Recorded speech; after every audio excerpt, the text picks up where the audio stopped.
Going digital. Today we're in a different setup, just with Vitor today, no Marco. He's had a kid and all that. We're joined today by Professor Carsten, and I've known Carsten for like 10 years.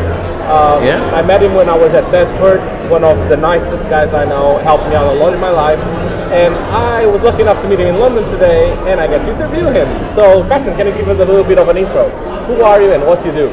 And this is going to take long because he has so many titles and so many crazy things he does. I'll cut it short to my main title, which is I'm Professor of Cyber Systems Engineering at the University of Warwick, and there I'm the Director for Research in Cybersecurity at the Cybersecurity Centre in a place called WMG.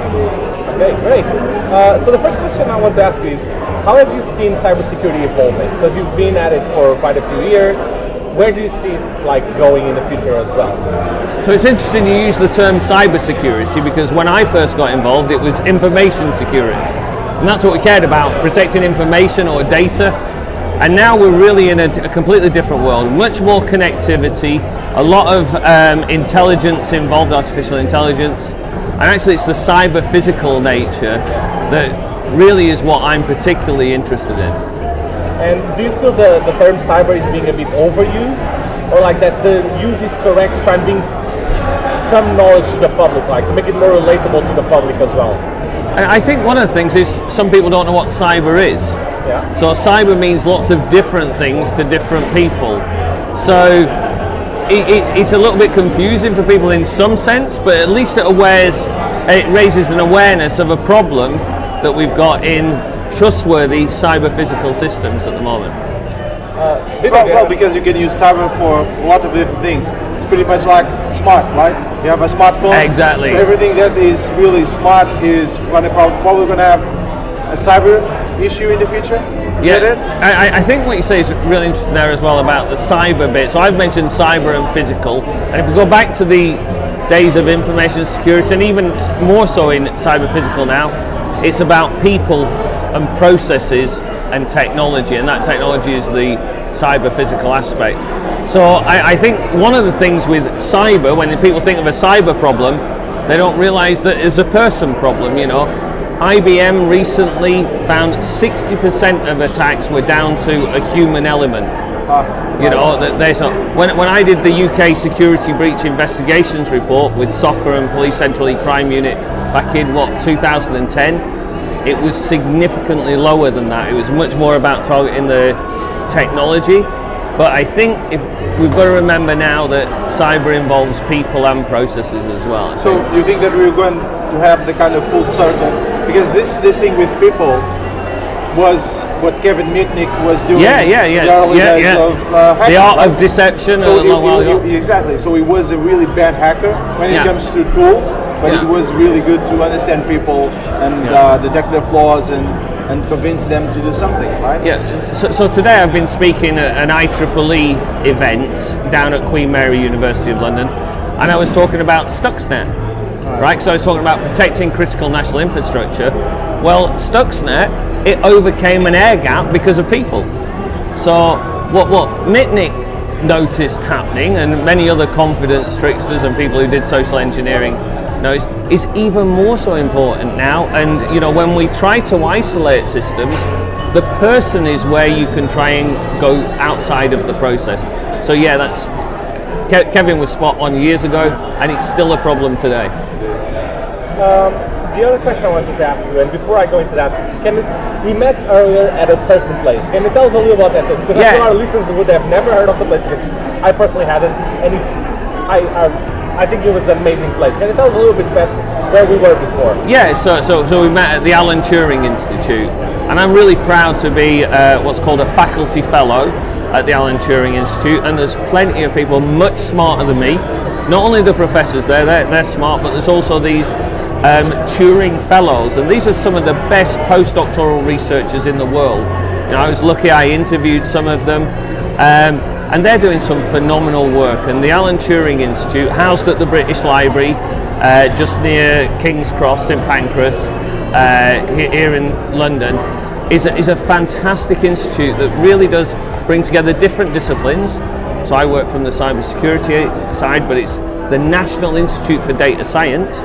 So So it brings together people from social sciences, people from all different disciplines, a lot of statisticians, as you might imagine there. But it really is a real learning house. I really enjoy it.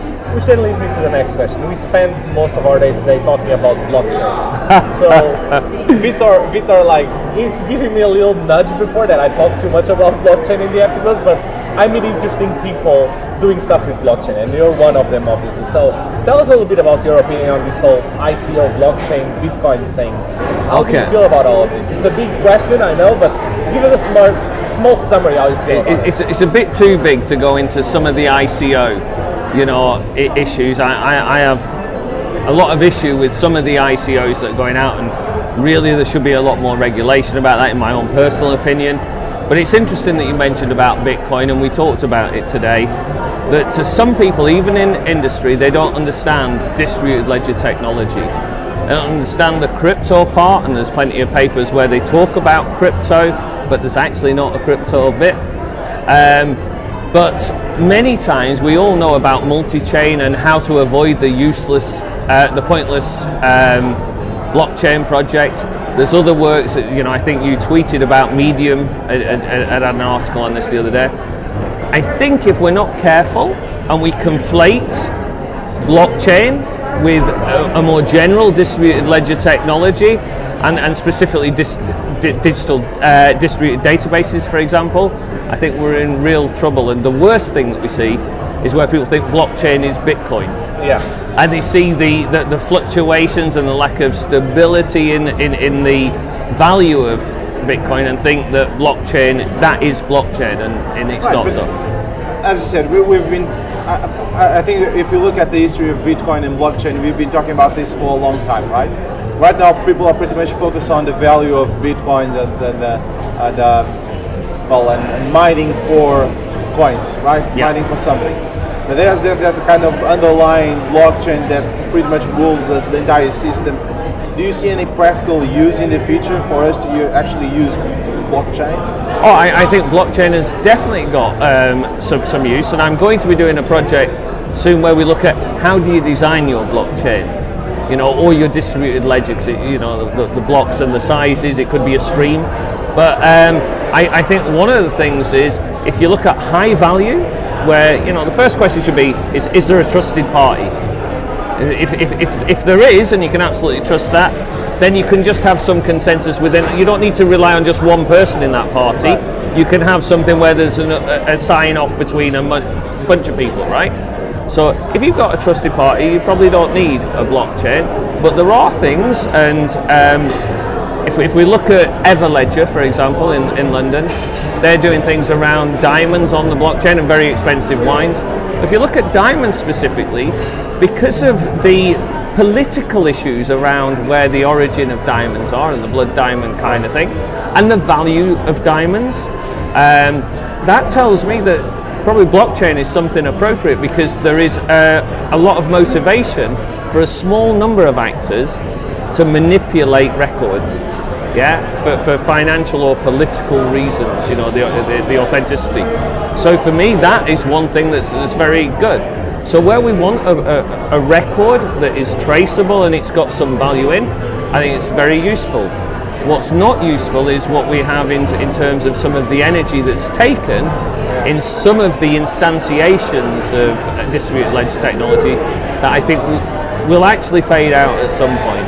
Do you actually think you'll see, so many of the cryptocurrency guys say that it will replace our financial system. Do you actually see that happening anytime soon? So anytime soon, no. But it will just depend upon how people trust. So money is all about trusting something, right? So if I have a £10 note and I look at it, it says, I promise to pay the bearer £10. It's just a promissory note, right? And what happens is that you believe that if I give you £10, you can then use that £10 to trade it for something else. So do people have that trust in a cryptocurrency just yet? Not really. Should we get to that stage? I think so, but it'll take a lot of confidence and a change in beliefs, and it'll take a time to stabilize. Because that's the thing, I like the original paper from Nakamoto. I like the idea The problem, in my opinion, right now is that there's too many people wanting the quick get-rich-fast scheme, and that's why we're seeing all the complications of ICOs, all the complications of the block of the cryptocurrencies. And I'm not sure how we're going to move off from this bad image that it's getting, and I'm not sure what the future is for that. I don't know, Vitor. I mean, you've been also a big critical person of cryptocurrencies and all that. How do you think this is going to go away or not?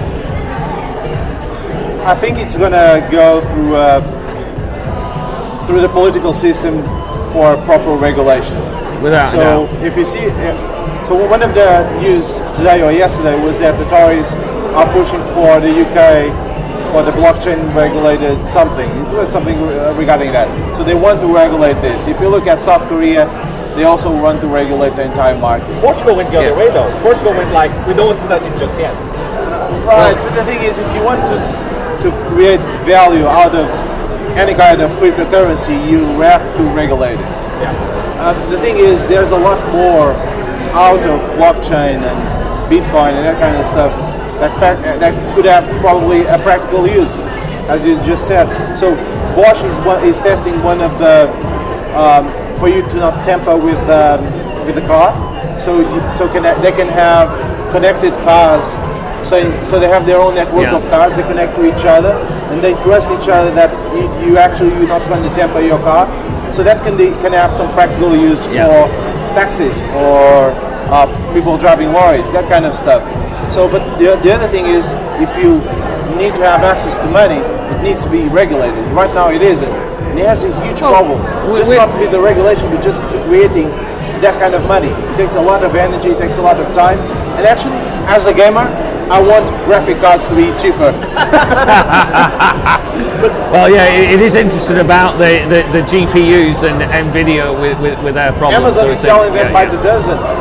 Yeah. But Carsten, let me ask you something. Like, we've had distributed databases since the 80s, and we've had forward hashing since at least the 90s. What exactly is different on blockchain? Is it just the consensus, or what is novel there? Well, you've also got consensus in distributed databases as well, because you need to agree, because they're disagreeing. So there's nothing new in the consensus. But I think, again, let's separate out the sort of currency part and the regulation for that, because the financial services sector is very strongly regulated. You know, there's a Financial Conduct Authority in the UK. And there's a concern, and I think the government will look at that, because people are investing in something they don't know. And it's just like we've seen this before on stocks and shares before, right? Plenty of times. So they have to regulate that to protect people running up lots of debt. And you and I know people who bought coins on credit, right? And that's not where the UK government right wants now, to be. that thing is blocked, right? So you can buy more things. But so previously it wasn't. so they've got to rein that in. So there's the currency side is one thing. On the other side, you've got what's new when we talk about blockchain technology and Satoshi Nakamoto's paper of 2008. But you know, a decade before, you've got Szabo's paper on BitGold. You know, so some of the ideas have been around for a while, and they were an idea. But what's happened is it changed when an implementation came out, and then people started to adapt that, and we've seen stuff on smart contracts now, and we've seen the DAO attack. So things changing because something is going on that we're trying. And I think it's interesting about regulation of cryptocurrencies, I believe, or ICOs. I think that's one way we should go. But regulation of blockchain is not something we should do, because we've got to see what the uses will be. We've got to, you can't stifle innovation, and regulation can sometimes do that. It's got to be really good regulation not to do that. So right now you see a lot of startups and academia projects that put blockchain on top. What percentage, like a close number, would you put on that actually don't need blockchain, that are good projects, but wouldn't need blockchain at all? Probably about 90%, right? There's a lot. Most do not need it. If it's startups or in academia, right? We all get funded, and blockchain's a buzzword that's worked. As real life, you guys in academia go through the same as real life? Because like, I know a lot of startups that I sit down and talk to them and they go, we're putting blockchain because the VCs will give us money. Is it the same for you guys in academia? If I was cynical, okay, so I won't be that controversial to say that, but I'll say there are buzzwords that we use, right? So there is certain terminology that is current at the time. And blockchain is something, and certainly for academics, there's some value in that, right? Because we don't understand it fully. If I was to decide, yes, we need a blockchain solution, I wouldn't know necessarily, there's not the research yet, how you design that blockchain solution. There are all sorts of different parameters that you can have, not just about the consensus algorithms, and not just about the time taken for a block, if indeed you are doing mining. You know, there's all sorts of questions. You know, some of the high-level questions, should it be permissioned or permissionless, or in fact some of the new models are adaptable around there, so you can integrate new members. But there's still a lot of questions. So yes, it's a buzzword for academia, but yes, it still needs researching. Vitor, anything else from your side? No, I'm good. Carsten, thank you very much for taking the time, and thanks. No worries. Cheers. Perfect.